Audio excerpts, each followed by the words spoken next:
welcome back to my channel. If you ever face rejection at a cabin crew interview, trust me, you're not alone. It can be heartbreaking. In this video, I'm going to share you some tips and tricks.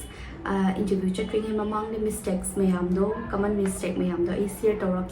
Aduga mayam learn to minasi next interview da kamai confidence line chatkani kamai yum the line preparation to chatkani haiba aduga handaki lakadava December 2024 da umuka infal interview conduct wani cabin crew only for female. Kayuma adugi details to khangingadi ai Instagram natraga ai YouTube channel da comment down below to ro aduda ai details mayam da share to rock. Ado ihan hanbada hawase kamay prepare togani yumda laylay ay rejection dagi na chentok pangamdama aduga as a reminder ama tawzage rejection tori kay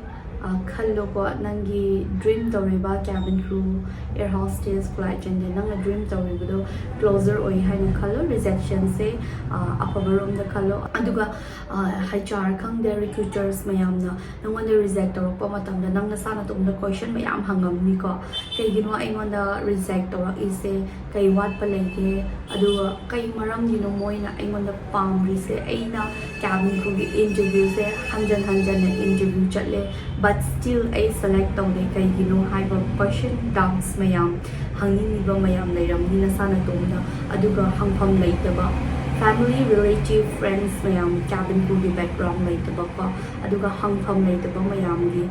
tasen haragadi special or fresher gi damakta asi video se same bani aduga mathang akoi naina si kay mistake toge kay gino HR recruiters mayam na ingon na pam ta se haibagi video ne si se tasen haragadi mayam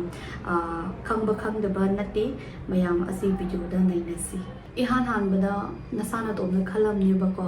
why you think you got rejected kay I say rejected to is the cabin crew interview chat pa khuding gi adu to tasing haragadi fresher sing se interview chalak ta bani na hek cabin crew gi airlines ki interview chat pa kana thakat pa yam nervous oi ba ko aduga mi na hangni ba question sam na har kana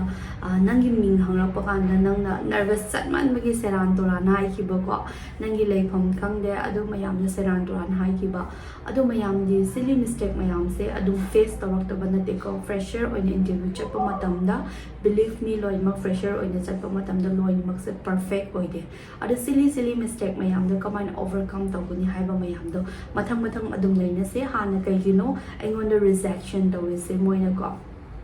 samna har kanda nervousness number 1 ni ko ai nervous yam chat kali mi question hangba kanda ai nervous yam chat kan bagi seran turan yam hai gali ko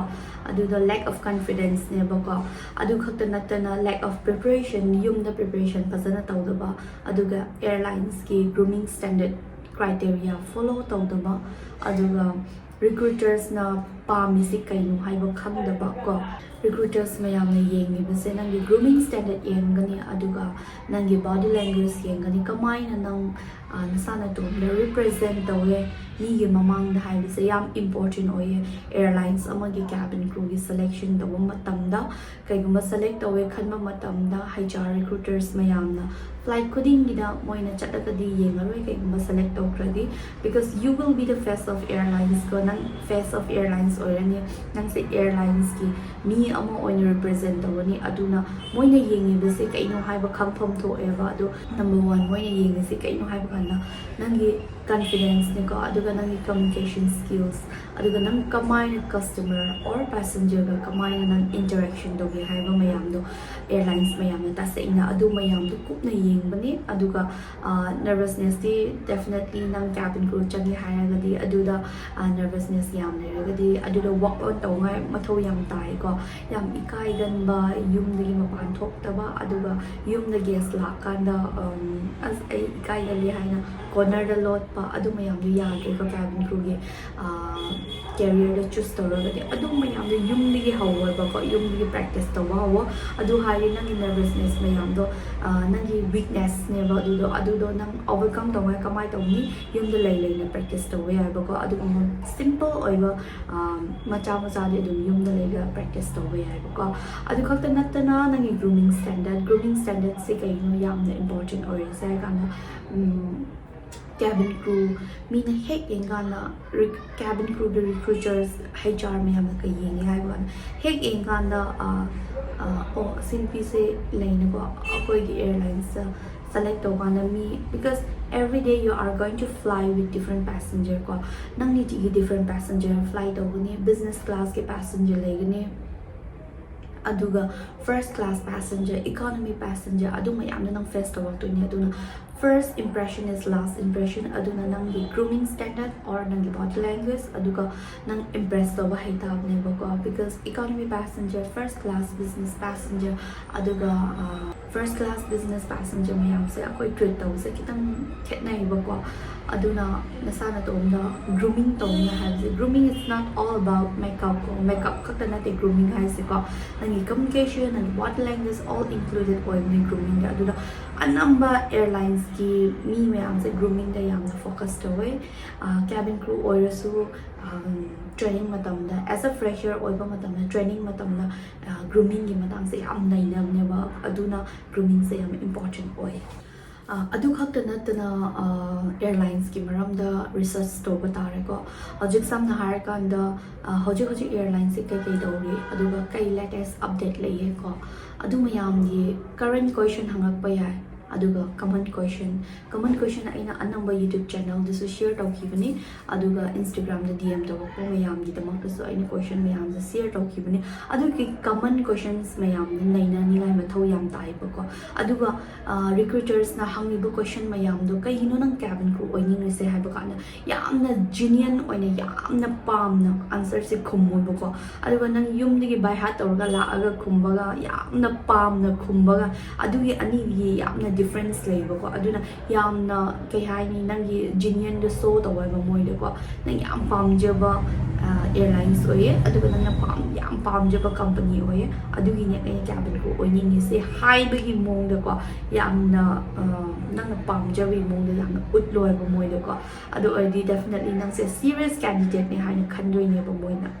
aduga common question da kai kai hangakani haiba matamda situation gi question ha hangakani ko situation question hangakani aduga nang na kamane action lawi aduga passenger complaint la kanda ko aduga kamane solve to ki haiba mayam do samna haragana aduga step yangakani ba last kamane resolution pro enang na cabin crew ama oibagi role ama pir ai khala se ko question da adudo kamana nang solve to ngamani haiba mayam do moina yengzan gani that's called situation question ko this situation question mayam kai kuma khangni mali ai Instagram DM da adum DM comment or pa hai ko or else nang personal on message thara ke hai ai Instagram ID da dum janga ga personal on message thara pa hai aduga interview gi cabin crew gi interview chatpa matamda yamna important oiba mayam hai tare ko isa gi personal hygiene ko samna harakanda I could say samkra howe khala se ko I could say samkra howe Indigo Airlines ki dita se na moi se somehow ba khutta ko nupi orga su somehow ba se moi yam pam da bane ba ko because personal hygiene yam na thamba khut ka se yam na thamba aduga trading ga se pisum ba se pasana yam na thamba skin ga se yam na thamba anamba airlines se pam ne ba ko aduna yari khai nangi personal hygiene du yam na thamo adu khakta natana interview chakani haiba matamda hayeng chatani haiba matamda nangi interview gi attire formal attire mayam na iron phajana to iron phajana to du ba se yeng ma kana yam nungai ti ba ko second hand bora digi na chenthok pa mani ni ba interview gi damak ta nang da ba hai tare ko aduna adu man da ningai phajana yam na na iron to adum interview se chatpiyo interview chatpa matangda makeup hair nails mayam se moina nangone interview loring hai matamda moi se loi mak check out to ni bako nangi se makeup se kamai na taye nangi lipstick kamai taye nangi nail polish se kai color sange aduga nangi formal attire se nangi fitting ga yam chana bra or else nangi perfume se yam strong oiba perfume use to ga chapi ganu yam na mal oiba perfumes they use to watch you or else don't forget to smell aduga nopadi suka power no smell do ko aduga pam posture body posture se yam important oil aduga greetings su ka good morning, good afternoon, good evening. Greetings se yam important way hek sangma matamda aduga small silly mistake tawgi ne ta sing hairi rejection face tawise aduna changba kuding gi yamna henjana su khannu go changba kuding gi be mindful go aduga nangi mindset or body language nangi mindset ga body language se yamna positive or khalaga changwa individual changwa matamda go aduga try to interact with aspiring cabin crew adu mayamda leiba whole da changwa matamda interview chat pa matamda whole da changwa matamda aspiring cabin crew mayam thingna gani aduga interact to kay na ga nangi akiba do mang ni ga nangi akiba mang ni ga aduga confidence build on ni mi kanam taga wari sana to di direct interview recruiter ga wari sana bakanda thakat pa adum leigni ba aduga tips amana kay question hangi nang manung jangma matamda adum hango aduga nang according to that nang prepare to be adum yamna nervous chat asu go confidence tong na yu confidence tong hot na we go or else na nervous chat adi smile ama pitho go smile to ngai smile to ga man hangi ba question na khum ngai hot na we go HR recruiter na hangak po question no nang understand to already hang ba yai ko ma'am could you please repeat the question for me gumba khang da bi the answer do po pang kom da khum go do adu di yam la le aduna khang na question do khum ba se kamai na khum ni points khak khum ko phajana but you have to be authentic and professional asi ani di ka go yam authentic oyo du professional oyo khum answer khum matam da akhoi confidence build up say yamna di easy oide but I wanda tips and tricks pa madi ko personal or na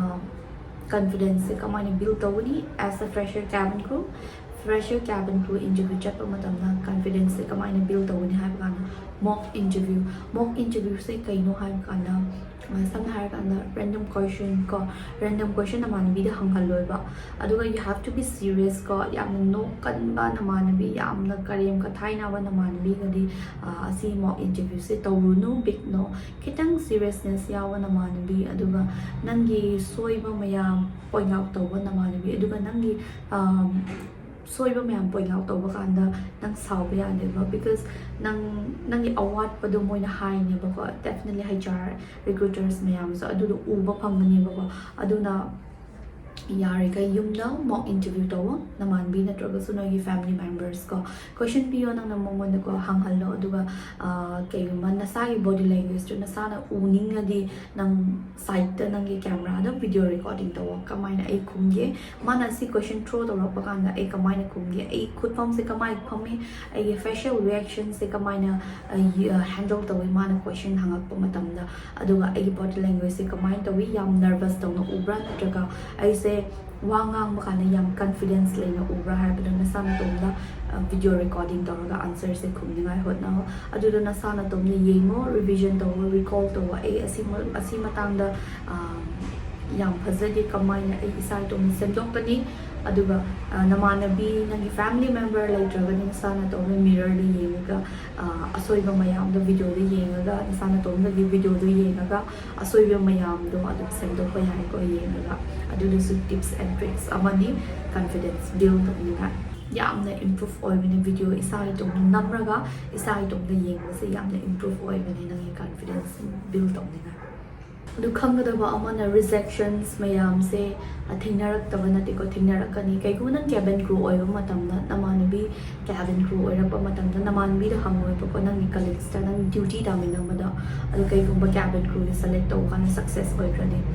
nang interview ga chale hanu matamna ai manga rak chale ai taruk lak chale ai mapan lak chale or more than 8-10 times chale hai gani ko aduna nasana to na te interview rejection phangi se ko adu mayam do rejection phangi hai na sana tom na down feel oiganu na sana tom na positive khalo kai na ga I say one step closer ko I dream se fulfill to my I say one step closer to re na sana tom na khalo ko no man na tredi no man se I right opportunity la kani adu da I so ina khan gani hai bi mindset ta le raga practice to aina dum ay video khuding da dum anamba hai bani ko keep believing in yourself ko nasana tom na thazatu ni I say no man tredi no ma cabin ko we gani hai se definitely you will be hai bani naman bi sig do ngam raga kay no nang ngamoy da man tra aduna onaba kalu aduga nangi asoibe mayamda learn tawo aduga kaiguma interview chatpa matamda handaki lakadaba December da sa amuka interview laibani aduda chatpa kana kaiguma amuka rejection tawadi HR da tere khangoi bako ma'am kaigino ai rejection tawise ai asoiba kai leye ai next time da improve tawa ngamningai ma'am ki kitang tips haibiyo kamaina improve tawani adu interaction ne bako adu nang rejection tawaso adu HR da hangoi bako ma'am oina kaigino ai rejection tawise ai khangba yaganira ai next time interview lakpo matamda ai fazana preparation tawga lakningai haiba question se hangngai hotna hoi bako yam important oye sise ikaigino hango nang gitap mayam hangdok ningai hotna hoi yari kai I gonna tips biyo haragadi ai ni practice haigani bako every small details the attention biyo aduga don't forget that first impression matter a lot ko first impression jo matter yam tawni aduga be aware of your facial expression nangi facial the expression mayam do aware oina layo hoji aina haithakhiba mayam duni aina hoji cover tawkhiba kaiguma I miss out already feel free to DM on my Instagram or DM on my YouTube channel and comment down toro o kaiguma hangningba lairagadi aduga khangadaba amana interview chatpa kudingi nangna interview mafamda changdringi mamangda ko nasana tomda kaino nasana tomda kamaina confidence build awani haiba matamda nasana tomda dumai haiba ko I am capable haina ko I say ngamgani si interview I say yamna capable oya si position se haina khalaga chatloy ko interview chatpa kudingda kaino khandoi ba han se interview chatpa kudingda hoi yamna nervousness su face tawani ko aduga adukuta natana yamna thakatpa yamna kiba aduga adugumba mayamdo face tawrakani aduna aina haidani mamangda sana tomda nate rejection tawse mi anamba mi yame aduna give up tawunu yamna line give up tawunu ko nangna dream tawrebado reality da kamaina onhangani haibase nangi khutta leibo ko ai dream tawreba ai se flight manungna thabak tawgi aina khalladi ai dream se kamaina reality da purakani haiba matamna nasana tomda leye aduna adugine aina practice haibamdo adu mayam duni kaiguma si video se nangi damakta yam kanaye aduga nangi friends mayam cabin crew oiningiba mayam hangpham leitaba mayam gi damakta so si video se share tobiyo aduga mathangda ai video da amuga thengnarasi so bye for now and see you in my next video.